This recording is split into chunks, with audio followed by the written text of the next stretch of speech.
Kumusta mga ka-adventure? Sunday ngayon, bali ito na yung pangalawang upload natin sa ginagawa nating project. So ipapasilip ko sa inyo yung isang linggo naming ginawa, kung ano na po yung improvement sa loob. Tara, let's go! Pasok na tayo guys para makita ninyo yung isang linggo. Hindi pala, isang linggo kami dito pero 4 na araw lang namin to ginawa. So yung unang natingnan mo, yan, simento. Yes, malaki na pong pinagbago. Yung dati open na open po yan. So yung bagong flooring naman. So ito na po, check natin dito, ipapakita kung ano po yung nagawa po sa 4 na araw.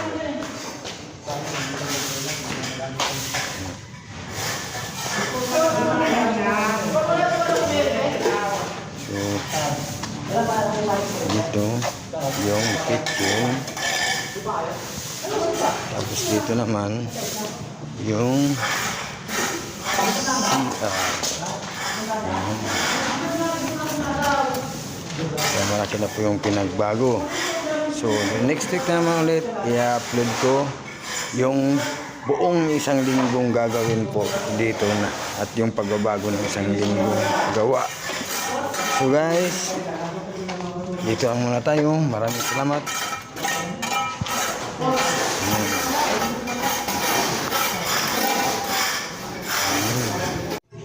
Ngayon guys, ipapakita ko sa inyo kung ano yung una namin ginawa nung araw nang pumunta kami dito. Siyempre, di mawawala yung pa-picture muna para may remembrance po tayo, no? Tingnan, posing, action, camera, tagal. Oh, yung may iwan. May ibang grupo pa rin na hindi po napasama sa pag-picture na yan kasi hindi pa po dumating. Itong grupo na to ay ano lang po ito sa masonry at saka carpentry. Yun. Oh, yun, kita mo, walang ibang ano diyan. Sa grupo na yan, walang ibang kalbo kundi ako lang yan. Di ba? Yun, nakatalikod, kalbo yan. Ngayon, umpisa na namin. May kumukuha na ng mga gamit para po magsukat na. Yan. Kung ganyan kami kabilis gumawa guys, ganun din yung kabilis kami ano. Yan, tingnan mo. Parang, yan, dumating na rin yung iba naming kasamahan. Yan po yung grupo po ng mga welding.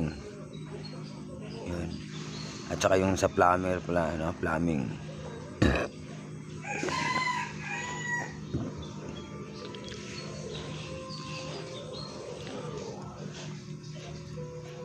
Yung iba kasi dyan nag-aantay pa ng materialis, no? Hindi pa kasi dumating yung iba na kailangan po sa pag-uumpisa. Yun.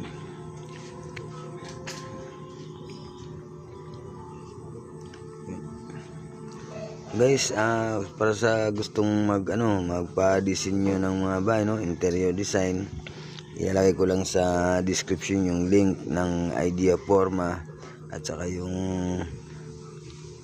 GRG Construction.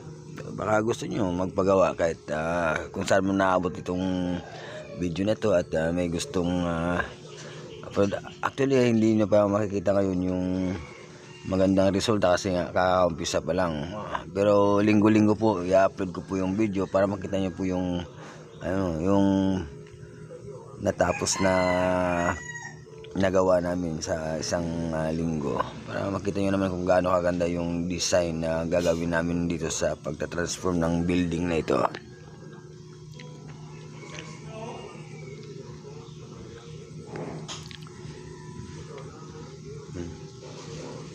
Yun, bilis na galawan na yan guys. Tingnan nyo guys, oh. Parang ano lang yan eh. Pala sa trabaho na ito ano lang, matibay dito. Kung ayaw mong magsumikap edi wala. Pero kapag gusto mo naman ng ito na yun. Mas malaki kasi sahod dito kumpara sa nagtatrabaho sa mga ibang katulad ng nagtrabaho ka sa mga ibang mga department store, ay minimum rate lang po yun. Dito kasi mahigit, may overtime, kahit linggo may pasok, depende na sa inyo. Actually, yung mga kasama ko dyan, may galing Mindoro, Cabanatuan, merong galing ng kadalasan kasi dyan probinsyano probinsya galing yung mga kasama ko dyan. Ako naman ang pinakamalayong probinsya, dahil galing ako ng Mindanao. Taga Mindanao talaga ako, at doon ako lumaki. Dayo lang po ako dito sa Bulacan. Sa Bulacan po kasi itong na to, project na ginawa namin. Yan, tingnan nyo guys, ang ingay ng manok.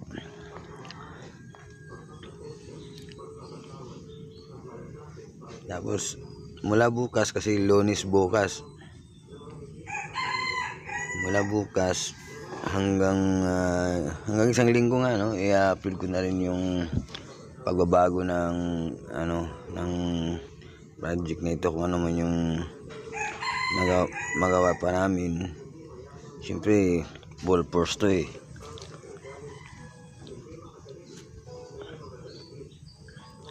yun, patakbo-takbo na lang bilis gumalaw.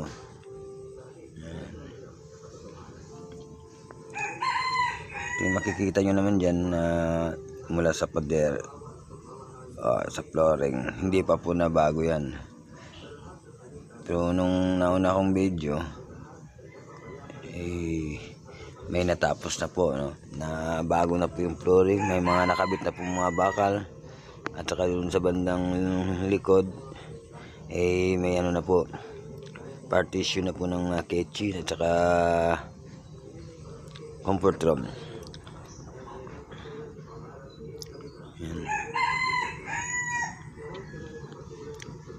Yan yung pinakauna namin ginawa nung araw nung pumasok kami.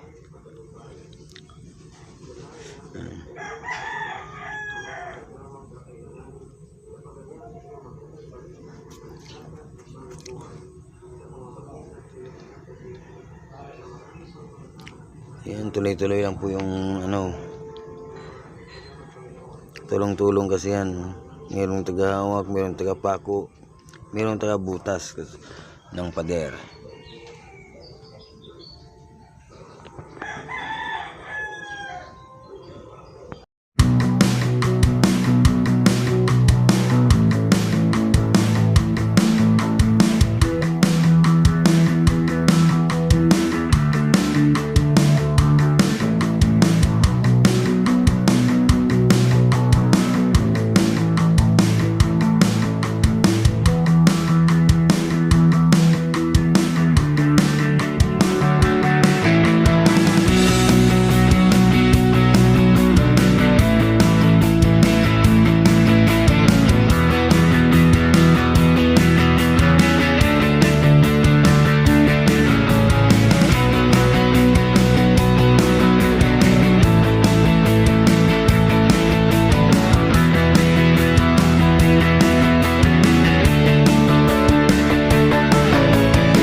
Adventure, kung gaano kabilis gumawa, ganon din kami kabilis pagdating sa kainan. Tingnan nyo lang, mabilis din kami sa kainan, kaya pagdating sa trabaho mabilis din kami gumagawa. Enjoy na enjoy kami, tingnan nyo, kanya-kanya na yan. May nag-ulam sa sardinas, mayroong Carne Norte, mayroong nagulam ng itlog. Yan. Yung ano pala namin dyan, yung kanin namin, ano na yan. Hati-hati kami, tapos yung ulam, kanya-kanya ano na yan, kung anong gusto mong ulamin. Ikaw na bahala. Yan. Tapos yung ibang kasama namin, naligo pa.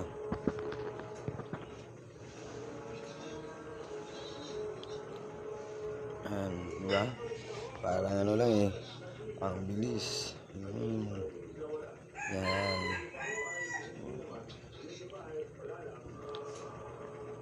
So, balik na naman tayo sa trabaho guys. Ganito din no? Mabilis din kami. Yan. Tulong-tulong talaga lagi. Yan.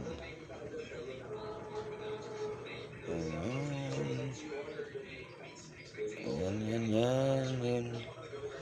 Yun. Pabilisan yan. Yan yung pabilisan move. Tingnan nyo guys. Yan.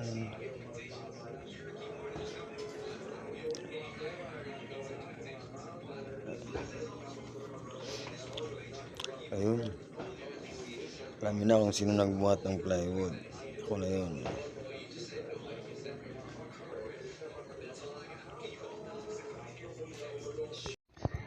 Ayun. Naghakot na yung iba ng buhangin kasi magsisimula na silang magpo-flooring. Yan. Flooring na sila. Kasi yung flooring na yan, yung sa buong gilid niya ay tiles. Yun namang sa gitna ay plastic laminated yung gagamitin dyan. Ayun, nagakot na. Ayun, kanya-kanyang ano na yan. Yung pinapagawa, ayun yung gagawin din. So tuloy-tuloy lang po yung pag-aaral dyan.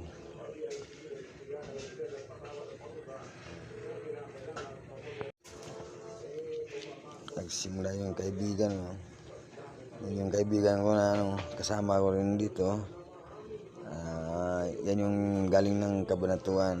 Yan, tulong-tulong na. Magkapatid pa yan sina Jerwin at Jeremy. Yan. Wala ako dyan, nandun ako sa kabila. Yan.